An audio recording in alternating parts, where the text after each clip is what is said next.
A Genesis reading. Today is January 31st. Our reading from Genesis is chapter 31. Now he heard the things that Laban's son were saying, Jacob has taken all that was our father's, and from that which our own father he has built up all this wealth. Jacob also saw that Laban's manner toward him was not as it had been in the past. Then the Lord said to Jacob, "Return to the land of your fathers where you were born, and I will be with you." Jacob had Rachel and Leah call to the fields where his flock was, and said to them, "I see that your father's manner toward me is not as it had been in the past, but the God of my father has been with me. As you know, I have served your father with all my might, but your father has cheated me, changing my wages time and again. God, however, would not let him do me harm. If he said thus, 'The speckled shall be your wages,' then all the flocks would drop speckled young. And if he said thus, 'The streaks shall be your wages,' then all the flocks would drop streaked young. God has taken away your father's livestock and given it to me." Once at the mating time of the flocks, I had a dream in which I saw that the he-goats mating with the flock were streaked, speckled, and mottled. And in the dream, an angel of God said to me, "Jacob, here." I answered, and he said, "Note well that all the he-goats which are mating with the flock are streaked, speckled, and mottled, for I have noted that all Laban's has been doing to you. I am the God of Bethel, where you anointed a pillar and where you made a vow to me. Now arise and leave this land and return to your native land." Then Rachel and Leah answered him, saying, "Have we still a share in the inheritance of our father's house? Surely he regards us as outsiders now that he has sold us and has used up our purchase price. Truly all the wealth that God has taken away from our father belongs to us and to our children. Now then, do just as God has told you." Thereupon Jacob put his children and wives on camels, and he drove off all his livestock and all the wealth that he had amassed, and the livestock in his possession that he had acquired in the Padan Aram, to go to his father Isaac in the land of Canaan. Meanwhile, Laban had gone to shear his sheep, and Rachel stole her father's household idols. Jacob kept Laban an Aramean in the dark, not telling him that he was fleeing, and fled with all that he had. Soon he was across the Euphrates, had headed toward the hill country of Gilead. On the third day, Laban was told that Jacob had fled, so he took his kinsman with him and pursued him a distance of 7 days, catching up with him at the hill country of Gilead. But God appeared to Laban the Aramean in a dream by night and said to him, "Beware of attempting anything with Jacob, good or bad." Laban overtook Jacob. Jacob had pitched his tent on the height, and Laban with his kinsmen encamped the hill country of Gilead. And Laban said to Jacob, "What did you mean by keeping me in the dark and carrying off my daughters like captives of the sword? Why did you flee in secrecy and mislead me and not tell me? I would have sent you off with festive music, with timbrel and lyre. You did not even let me kiss my sons and daughters goodbye. It was a foolish thing for you to do.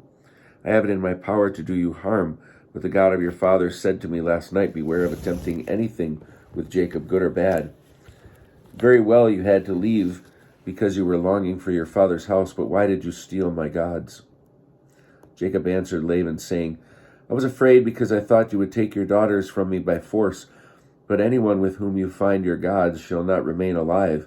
In the presence of our kinsmen, point out what I have of yours and take it." Jacob, of course, did not know that Rachel had stolen them. So Laban went into Jacob's tent and Leah's tent and the tents of the two maidservants, but he did not find them. Leaving Leah's tent, he entered Rachel's tent. Rachel, meanwhile, had taken the idols and placed them in the camel cushion and sat on them. And Laban rummaged through the tent without finding them. For she said to her father, "Let not my lord take it amiss that I cannot rise before you, for the period of women is upon me." Thus he searched but could not find the household idols. Now Jacob became incensed and took up his grievance with Laban. Jacob spoke up and said to Laban, "What is my crime? What is my guilt that you should pursue me? You rummaged through all my things. What have you found of your household objects? Set it here before my kinsmen and yours, and let them decide between us two. These 20 years I have spent in your service. Your ewes and she-goats never miscarried, nor did I feast on rams from your flock. That which was torn by beasts I never brought to you. I myself made good the loss. You exacted it of me, whether snatched by day or snatched by night. Often scorching heat ravaged me by day, and frost by night, and sleep fled from my eyes. Of the 20 years that I spent in your household, I served you 14 years for your 2 daughters, and 6 years for your flocks, and you changed my wages time and again. Had not the God of my father, the God of Abraham, and the fear of Isaac been with me, you would have sent me away empty-handed. But God took notice of my plight and the toil of my hands, and he gave me judgment last night. Then Laban spoke up and said to Jacob, The daughters are my daughters, the children are my children, and the flocks are my flocks. All that you see is mine. Yet what can I do now about my daughters or the children they have borne? Come then, let us make a pact, you and I, that there may be witnesses between you and me. Thereupon Jacob took a stone and set it up as a pillar. And Jacob said to his kinsmen, Gather stones. So they took stones and made a mound, and they partook of a meal there by the mound. Laban named it Yegar Sahudutha, but Jacob named it Gal-ed. And Laban declared, This mound is a witness between you and me this day. This is why it was named Gal-ed. And it was called Mizpah, because he said, May the Lord watch between you and me when we are out of sight of each other. If you ill-treat my daughters or take other wives beside my daughters, though no one else be about, remember, God himself will be witness between you and me. And Laban said to Jacob, Here is the mound, and here is the pillar which I have set up between you and me.